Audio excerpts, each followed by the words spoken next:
నమస్కారం. నారాయణం నమస్కృత్య నరం చైవ నరోత్తమం దేవీం సరస్వతీం వ్యాసం తతో జయం ఉదీరయేత్.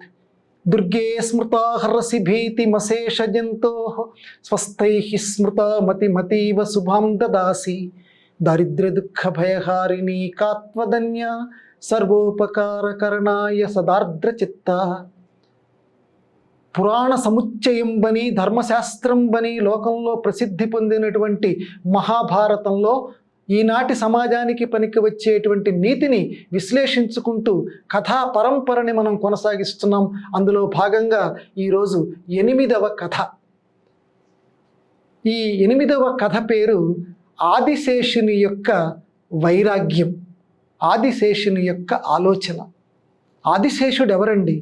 ఆదిశేషుడు ఎవరంటే ఈ ప్రవచనం చెబుతున్నటువంటి పతంజలియే ఆదిశేషుడు.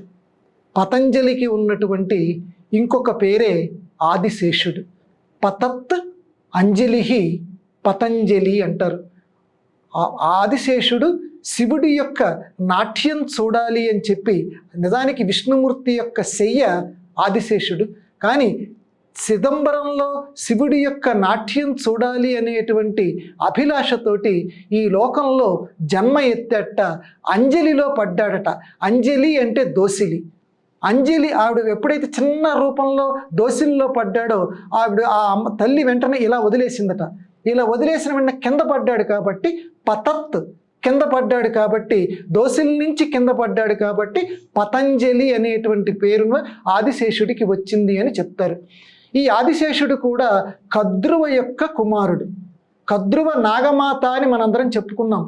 ఆ కద్రువ యొక్క కుమారుడైనటువంటి ఆదిశేషుడు, అరే నా తల్లి ఇలాంటిగా పని చేసింది ఏమిటి, ఆ తెల్లగా ఉన్నటువంటి దాన్ని నల్లగా ఉన్నదని చెప్పి తప్పుగా మాట్లాడి ఇంకొకటి తప్పుడు పని ఏం చేస్తోందంటే అధర్మ కృత్యం.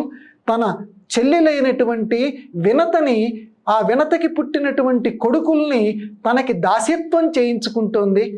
మా బిడ్డలమైనటువంటి, తన బిడ్డలమైనటువంటి మా అందరికీ కూడా వాళ్ళ చేత సేవలు చేయిస్తోంది. అంత పెద్దావిడిని పట్టుకొని మా ఇంట్లో సేవకురాలు కింద, పని మనిషి కింద వాడుకుంటోంది. ఎంత కావాలని చెప్పి మోసం చేసింది కదా నా తల్లి. అయ్యయ్యో ఎంత తప్పుడు పని జరిగిపోయింది, అందులో భాగంగా నేను ఉండవలసి వచ్చిందే అని బాధపడిపోతూ ఆదిశేషుడు తపస్సు చేసుకోవటానికి దూరంగా వెళ్ళిపోయాడట. భారతంలో ఉన్నటువంటి కథ మనకి చెప్తుంది. బ్రహ్మదేవుడు కనపడ్డాడు. ఏమయ్యా, నేను ఇలాగా భరించలేకపోతున్నాను మా అమ్మ చేసినటువంటి, కద్రువ చేసినటువంటి ఈ విధానానికి అంటే, ఒక పని చెయ్యి, నీకు ఉన్నటువంటి బాధ పోతుంది, లోకాల్లో చేయవలసిన మంచి పని కూడా జరుగుతుంది.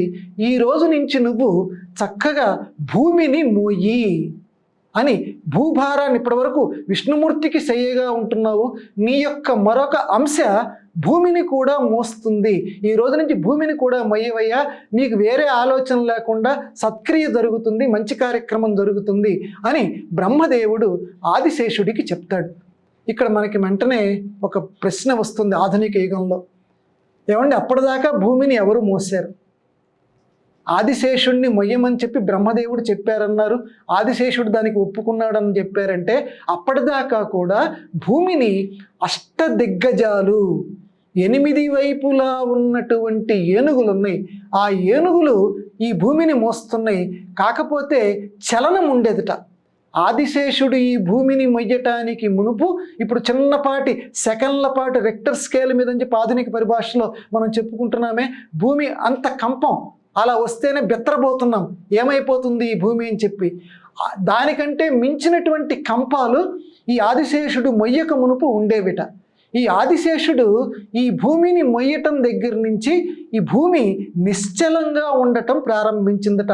కంపాలు, చలనాలు ఇలాంటివి లేకుండా ఉన్నాయట. ఆదిశేషుడు తన పడగల మీద ఈ భూమిని మోస్తున్నాడు.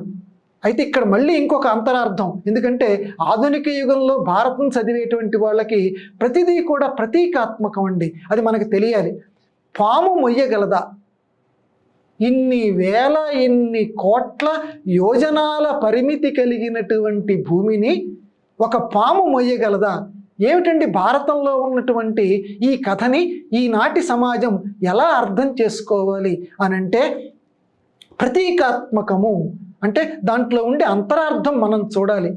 ఆదిశేషుడు అనంటే ధర్మము. ధర్మం భూమిని మోస్తూ ఉంటుంది కాబట్టి ధర్మం ధర్మం ధర్మం. ఎందుకంటే ఈ లోకాన్ని మోసేది, ఈ లోకంలో సంచరించేది ధర్మం. ధర్మం చేయరా, ధర్మో రక్షతి రక్షిత అని చెప్పి ఆధునిక యుగంలో కూడా మనం చెప్పుకుంటున్నాం కదా. అంటే ధర్మాన్ని నువ్వు రక్షించు, అది నిన్ను రక్షిస్తుంది. కాబట్టి ఇక్కడ భూమిని మోస్తోంది అంటే ఆదిశేషుడు. ఎందుకంటే అతను ధర్మావతార స్వరూపుడు. అందుకనే విష్ణుమూర్తి ఏ జన్మ ఎత్తినా ప్రతి జన్మలో కూడా ఆదిశేషుడు ఆయన్ని వెంబడిస్తూ వచ్చాడు. శ్రీకృష్ణుడి జన్మని విష్ణుమూర్తి ధరించినప్పుడు, కృష్ణావతారం ఎత్తినప్పుడు బలరాముడి కింద, ఆయన యొక్క అన్నయ్య కింద పుట్టాడు. ధర్మం అనుసరిస్తూనే ఉంది. అట్లాగే రామావతారంలో రాముడి యొక్క తమ్ముడి కింద పుట్టాడు. లక్ష్మణుడి కింద అన్నయ్యని అనుసరిస్తూ తమ్ముళ్ళు అనేటువంటి వాళ్ళు ఈ లోకంలో ఎలా ఉండాలి, వదిన పట్ల తమ్ముళ్ళ మరిది అనేటువంటి వాడు ఏ రకంగా ప్రవర్తించాలి మొదలైనటువంటి విషయాలని, ధర్మాలని ఈ లోకానికి చాటి చూపించాడు ధర్మస్వరూపుడైనటువంటి ఆదిశేషుడు. అందువల్ల ఆదిశేషుడు అని అంటే ఇక్కడ ధర్మం. భూమిని మోస్తోంది అంటే, భూమిని వహిస్తోంది అంటే ధర్మం. భూమి అంటే పని అనేటువంటి అర్థం తీసుకోవాలి ఆధునిక యుగంలో. కాబట్టి ఏ పనైనా సక్రమంగా మనకి చలనం లేకుండా స్థిరంగా నెరవేరాలి అంటే ధర్మాన్ని పాటించండి, ఆ పని మనకి స్థిరంగా నెరవేరుతుంది అనే విషయాన్ని ఈ ఆదిశేషుడి యొక్క ఉదంతంలో మనం గమనించాలి. సరే, ఆదిశేషుడు ఈ రకంగా భూమిని మోస్తున్నాడు. ఆయనలో ఒక చింత ఉందట. బ్రహ్మదేవుడిని అడిగాడు, మరి పాములన్నింటినీ కూడా జనమేజేయుడు చేసేటువంటి ఆ సర్ప యాగంలో చనిపోవాలి అని చెప్పి మా అమ్మ శపించింది కదా, మరి పాములన్నీ కూడా నశించిపోతే, మా అన్నదమ్ములందరూ ఆ రకంగా నశించిపోతే ఆ దుఃఖాన్ని తట్టుకోవటం ఎలాగా, దీన్ని ఆపేటువంటి శక్తి లేదా, దీన్ని ఏ రకంగా మనం ఆపగలము, జనమేజేయుడు సర్పయాగం చేయకుండా ఉండాలి అంటే ఏ రకంగా మనం ప్రవర్తించాలి అని తమ్ముళ్ళందరితో కూడా ఈ ఆదిశేషుడు సమావేశం ఏర్పాటు చేసి అడిగితే ఒక్కొక్కరు ఒక్కొక్క సలహా ఇవ్వటం ప్రారంభించారట. ఈ పాముల్లో ఏలావ్రతుడు అనేటువంటి వాడు ఒకడున్నాడు. ఆ ఏలావ్రతుడు అనేటువంటి వాడు సలహా ఇచ్చేట, ఈ యాగం ఆపాలంటే, సర్పయాగం ఆపాలి అని అంటే ఆ యాజ్ఞికులకి ఆ నాలిక తిరగనీయకుండా చేద్దాం మనం.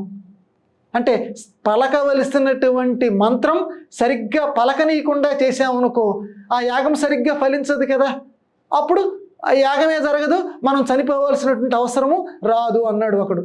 ఇలా ప్రతివాడు కూడా ఏదో ఒక సలహా ఇవ్వటం ప్రారంభించాడు. అసలు ఆ యజ్ఞానికి వెళ్ళేటువంటి వాళ్ళందరినీ కాటేసేద్దాం, ఆ యజ్ఞ పురుషుల్ని కాటేసేసేద్దాం, అప్పుడు ఆ యాగమే జరగదని ఒకళ్ళు ఈ రకంగా ప్రతి వాళ్ళు కూడా యాగం జరగకుండా ఉండటానికి భౌతిక కారణాలు చెబుతూ ఉంటే ఆదిశేషుడు వీటిలో వేటికి సమ్మతించలేదు.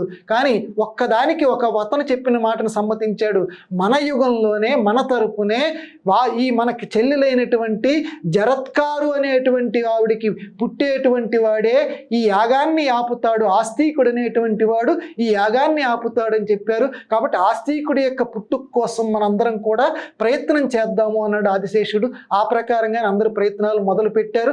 అదిగో ఇది ఆదిశేషుడి యొక్క వైరాగ్యం కథ మనకి ఈ భారతంలో ఈ రకంగా ఉంది. ఇది మనకి నేర్పేటువంటి సందేశం ఏంటంటే స్థిరత్వం, ధర్మం పట్ల స్థిరత్వంగా ఉంటేనే మన జీవితం కూడా స్థిరత్వంగా ఉంటుంది ఆధునిక యుగంలో కూడా అనే సందేశాన్ని ఈ కథ మనకి చెప్తోంది.